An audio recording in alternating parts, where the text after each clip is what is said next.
Bonjour, cette semaine nous allons étudier donc le passage dans l'évangile de Marc au chapitre 10, versets 35 à 45. Alors on voit un parallèle dans Matthieu 20 au verset 20 à 28. Et dans ces passages, donc, nous voyons les différents personnages qui entrent en jeu. Donc il y a Jacques et Jean, et puis la femme de Zébédée. Alors ce qui peut être intéressant déjà, c'est de voir que, en mettant en parallèle différents passages dans Matthieu 27, 55, Jean 19, 25 ou Marc 15, 40 et 16, 1, on voit que la femme de Zébédée, dont il est question dans Matthieu, est en fait Salomé, la tante de Jésus. Donc Jacques et Jean seraient les cousins de Jésus. Donc on voit que la demande de Jacques et de Jean et de Salomé, donc la femme de Zébédée, revêt un aspect plus marquant pour Jésus, qui est confronté à ses cousins et à sa tante. On voit aussi dans les différents évangiles, et on l'a déjà vu au début de cet évangile de Marc, que Jacques et Jean étaient dans le cercle rapproché de Jésus. Ils vont vivre la transfiguration avec Jésus, ils vont aussi vivre la prière douloureuse de Jésus à Gethsémanée. Et donc on voit que c'est dans ce cercle rapproché que Jacques et Jean vont avoir une demande particulière auprès de Jésus, être à sa droite et à sa gauche dans son royaume.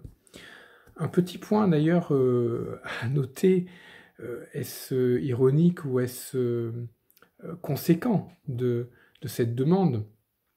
Dans Marc 15, 27, on retrouve cette même expression à droite et à gauche. Et c'est au moment où Jésus est crucifié et où il est indiqué que à droite et à gauche se trouvaient les deux brigands. Alors donc, suite à cette demande, Jésus va parler de la coupe et du baptême dont il doit être, la coupe qu'il doit boire et le baptême dont il doit être baptisé, le baptême de Jésus.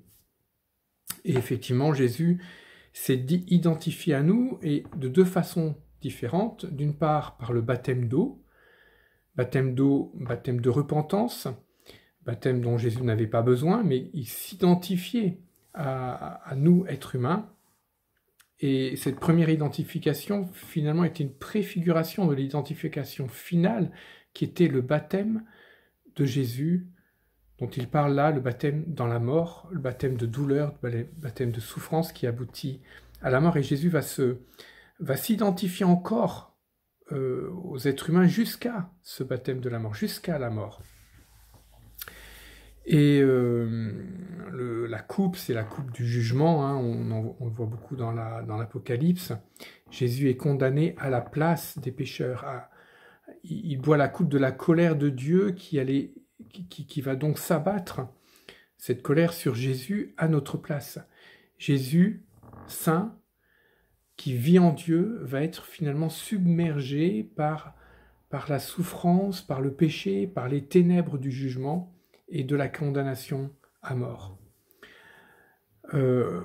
C'est quand même quelque chose de très fort dont parle Jésus. Et étonnamment, il va dire, pour Jacques et Jean, oui, vous allez aussi être baptisés de ce baptême-là et boire cette coupe-là. Alors bien évidemment, on pourrait dire, oui, c'est vrai que Jacques va mourir en martyr dans Acte 12, verset 2, et que Jean va être exilé dans Apocalypse 1.9, va vivre un temps de prison, de confinement, on pourrait dire. Mais je pense que ça va plus loin que ça. Et peut-être que ça nous rejoint aussi, chacun d'entre nous, puisque chacun d'entre nous, nous allons être baptisés de cette mort. C'est-à-dire que chacun d'entre nous, nous allons mourir.